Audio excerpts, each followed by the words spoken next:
how's it been this week? How's the team handled to not having their game here across the street and focusing on what they have to do? Yeah, I mean, we're disappointed, but we have a bigger objective, and that's supporting Kansas City and making sure that we play well. If we play well, that gives us a great chance to get a result, and we're shooting for that result because that means we're potentially, playing in St. Louis again the following week. Someplace in St. Louis. Someplace in St. Louis. Josh Dolling is still out? Correct. So you got 3 games? The disciplinary committee for the league reviewed it and issued him a 3-game suspension. Disciplinary committee has come down hard on you guys. Yeah, I can't answer because I'll get fined a lot of money, but I absolutely agree with you.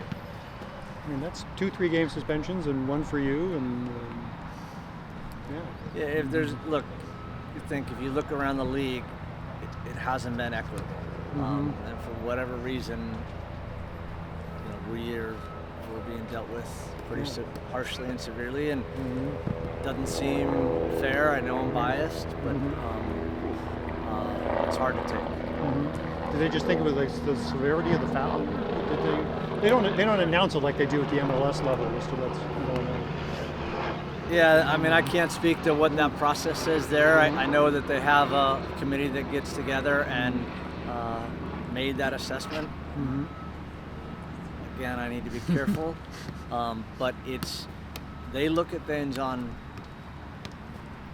video, and you guys have seen the streams. Like, oh my God, like how can you look at some stuff that you see on some streams and think, so it's different? And I've made every argument I could, but it clearly hasn't worked. Offensively, then, without you, I assume Klaus is still out because he's been running on treadmills the last couple of days. So offensively, are you the same thing as last week with a false 9, or what do you? Yeah, I mean, it didn't work last week, so we have to go back and try something a little different, and that's what we're going to try to throw at Sporting.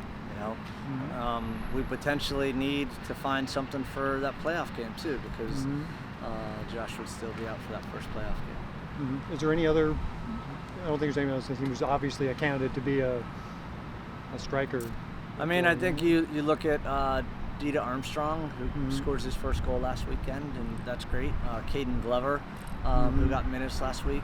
Those are 2 more traditional attacking type players in a higher position, whether that's a 9 or a winger. So we have options. And we just got to try to find the right combination, and that's what we've been doing all week. Yeah, based on their minutes last week, it would be easier to use them for more minutes in a situation like that? Yeah, absolutely. Coach, these guys are probably sick of it, but this game's obviously important for playoff implications. Is it also important for a team morale, though, considering you guys haven't lost back-to-back games all season? This is the first time where you're facing some sensitive adversity going into a matchup. Yeah, I mean, we're just trying to focus purely on how we play, and then how we play should dictate whether we get the results or not. And we want that because we're in the playoffs no matter what, and we want to have that confidence going into the playoffs. There is uncertainty around everything else, where we would play the game, what day it would be on, and that makes our coaching staff's job difficult just trying to plan. We have a periodization schedule for a week, and we're not going to find out till Monday, when and where.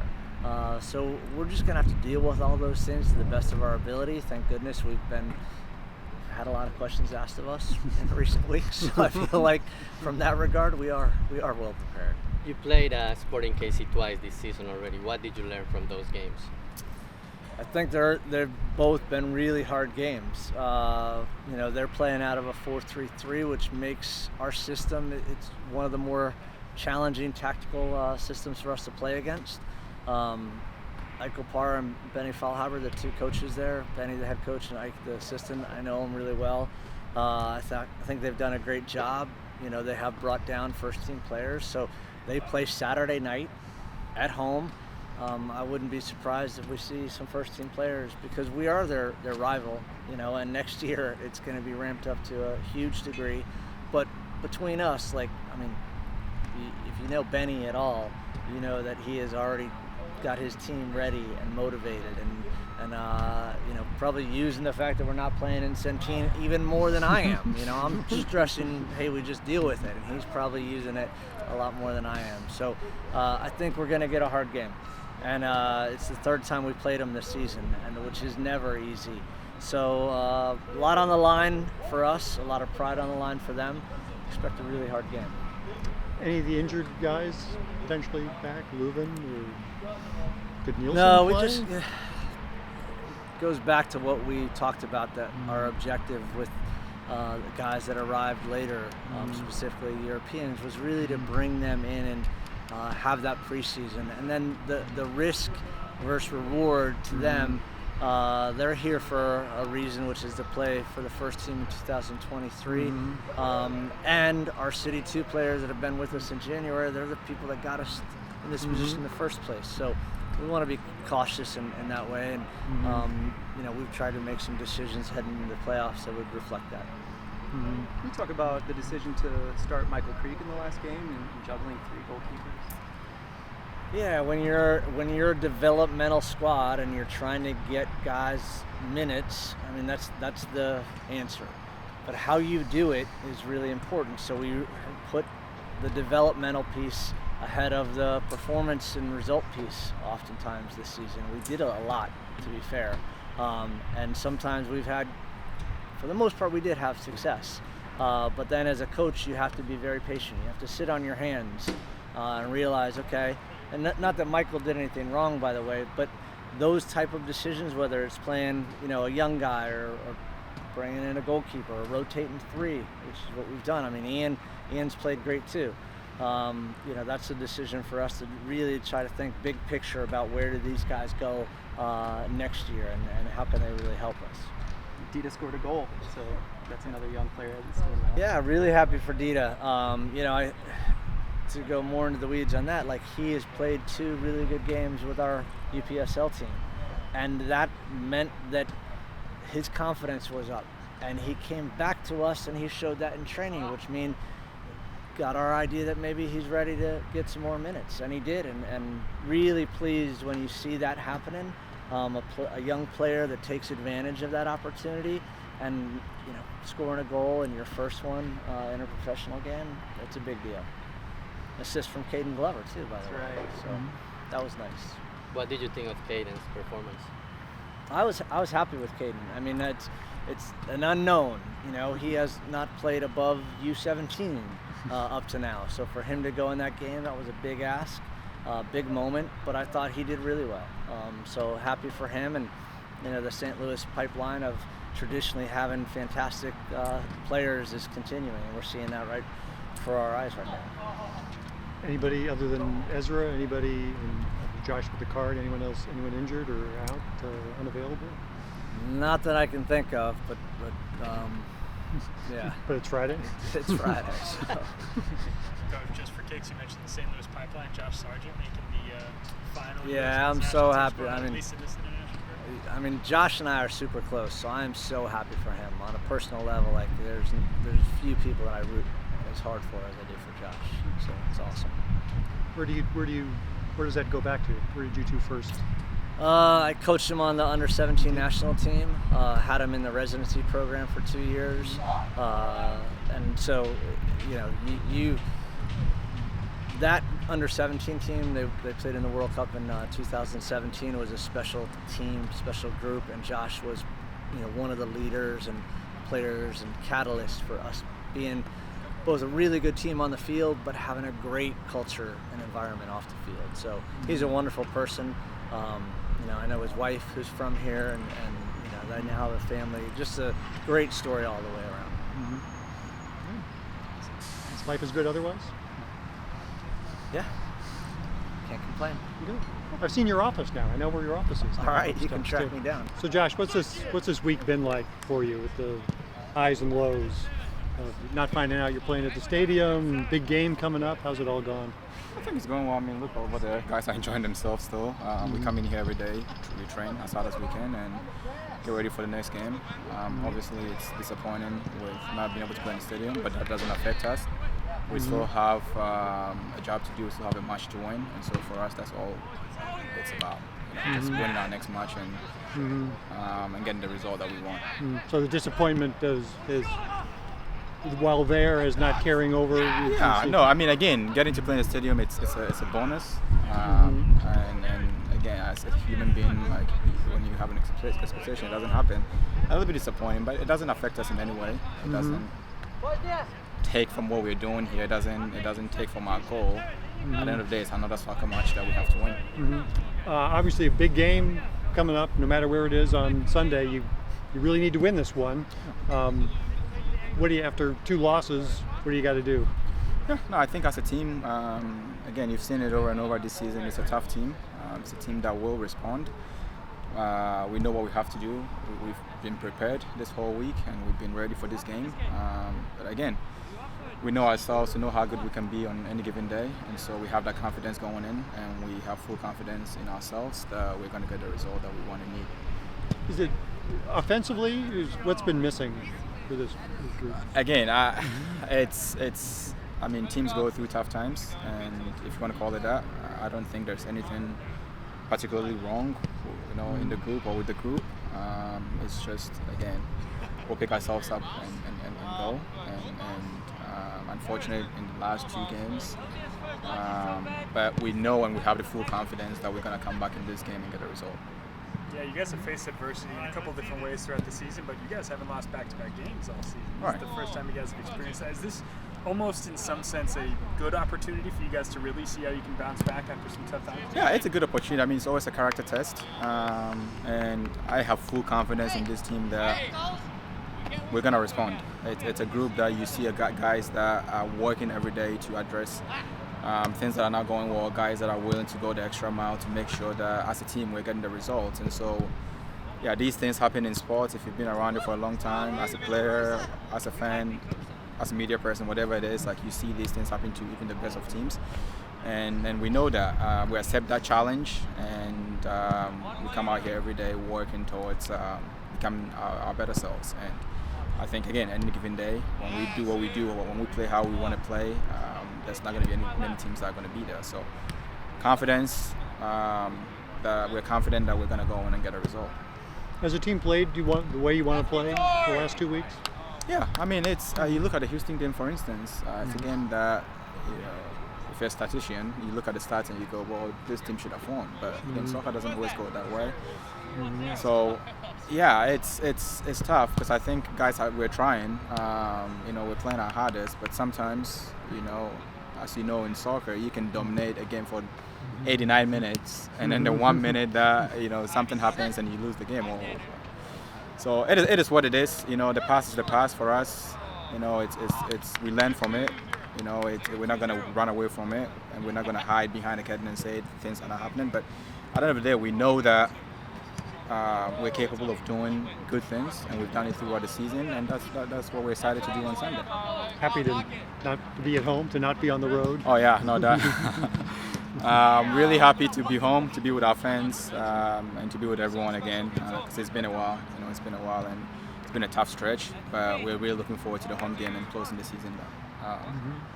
Can you talk about some of the challenges North Texas they made more difficult for you, or some of the things that they did well? Yeah, I mean, to their credit, I mean they had a good game. I'm not gonna hide behind the fact and say they were lucky. They came out and they played well. You have to give credit where credit's due, but at the end of the day, I know that, and we know that wasn't our best game. That wasn't our best performance, and if we performed the way that we have been throughout the season, that would have been a different game. But then again, that's the past. We're not really reading much into that. We did our film session. We've learned from our mistakes. We're moving on. Our whole focus is on Sunday and how we can improve in that game and get the win that we want and need. The team will most likely see Houston or North Texas in the playoffs. That's Do these losses give you good information for the I players? mean, it does. Like every game that you have, because when we played both teams here, it was a different game. Just the way that the game was played was different. They came out a bit different, and so for us, this gives us good information. And it also is interesting that we played those two teams not long ago, and so it's fresh in our minds. So yeah, no, it gives us good information. We learn from it. Like I said, the coaches every day, they come in prepared. They prepare us in ways that we can succeed. And so we've looked over the films. We've done all the things that we can do in there and then out here. Working hard every day. So yeah, no, I mean we're excited for the last game of the season against KC. That right now is our sole focus because the playoff is not here yet. We still have a game to finish, and that game is an important game. So for us, everything that we're doing now, leading up to Sunday, it's about how can we get the result, the maximum result against KC at home. Yeah. No red cards in this game, so you might have a full roster as far as you know in this last game. I mean. Yeah, I think we should have a full roster. Has that been a challenge? Or? Again, I think we have a deep enough roster and a good enough squad that one man is out, next man up, and guys that have filled in, guys that have been given the opportunity throughout the season have taken it well. So whoever represents us on the field, we play by principles, and everyone knows those principles and our style of play. And so, does it really change that much? Yeah, personality maybe, but in terms of the way we play, that doesn't really affect us much. After all the travels you guys have been on with having home field in the first round, no matter where it is, whether it's Edwardsville or here, be a big deal? It will be a big deal. I mean, it's huge. Not just making the playoffs, but securing a first playoff game at home. And Edwardsville is home. We've played them. We played with 6 games there, and it feels like home. It is home. And so for us, we're excited just to be home and just be with our fans again because it has been a while, and we're excited to see all the fans out there and hopefully close the season out and then look forward to what comes next. Has the season gone by fast? I mean, here we are. It's the last game of the regular season. Yeah, I mean, if you've played professionally a few years, it always when the season starts, you always feel like, man, it's a long season, and then by the time you realize the end of the season, that's why I keep telling these guys, you have to cherish every day, you have to enjoy every day because. It's just like in life, when an older person tells you, enjoy life, it goes by fast, you always roll your eyes and goes, I'm still young, I got time. But time does go by fast, and so, it does feel that way. But I know that we've enjoyed the season a lot, both the ups and downs, and so good memories definitely. But yeah, it's sad that it's coming to an end, but it's not. We still have one more game, and then whatever happens after that, we take it day by day. Saw you modeling the new shoes. Did you get to keep them? What do you think? I did. Yeah. No, I did. I did. That was fun. If you guys haven't gotten a pair of shoes, you should get yourselves one. It's pretty nice shoes. I don't look good in red. No? Try it. You never know. Disappointment with not playing a game over there? Yeah. Obviously, having the stadium being built and seeing it every day, and then kind of, not being able to play in it isn't, the greatest of feelings. But we have focus on, the task at hand, supporting KC Sunday, and it's a great opportunity for us to kind of get our mojo back, winning ways, and head into good form into playoffs. So we're looking at it as a way of kind of going back to a familiar place that we've had a lot of success and going out there and winning it. Yeah, it's gonna be tough. It's so close. It's like right there. Right there. But hey, new opportunity at a place we've played a lot of games at. So really looking forward to it. Offensively, what does this team have to start doing better? I think it's just taking our chances. I think a couple weeks ago we had games where we scored 5 goals back to back, and then more recently 0 goals, and that's kind of just how soccer and sports work. It's a flow, ups and downs. Of course, we would love to be, scoring 5 goals every game, but that just doesn't work. Teams adjust. Teams kind of watch video and see, what they need to do against us, and we need to do a better job of kind of adjusting to, what our opponents give us. How has the offense changed with no Klaus or no Dalling? Yeah, it's definitely different. Those two are amazing strikers. They hold the ball. They do so much for us.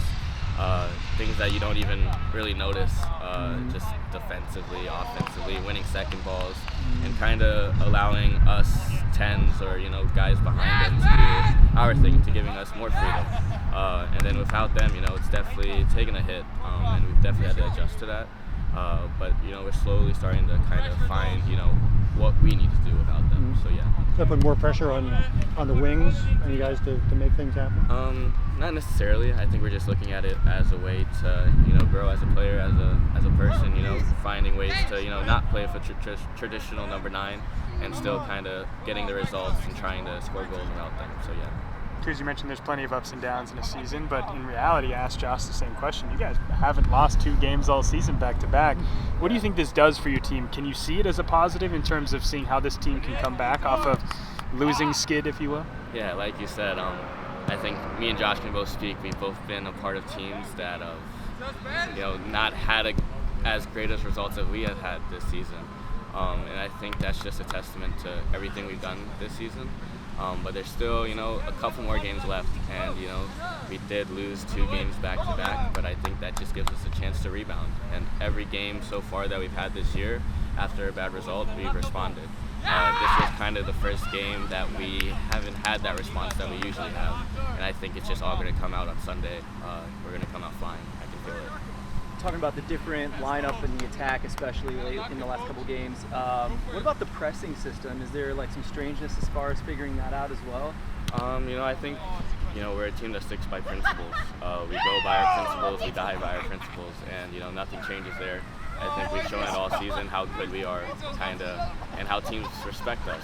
They change the way they play when they come to St. Louis, when they come to SIUE.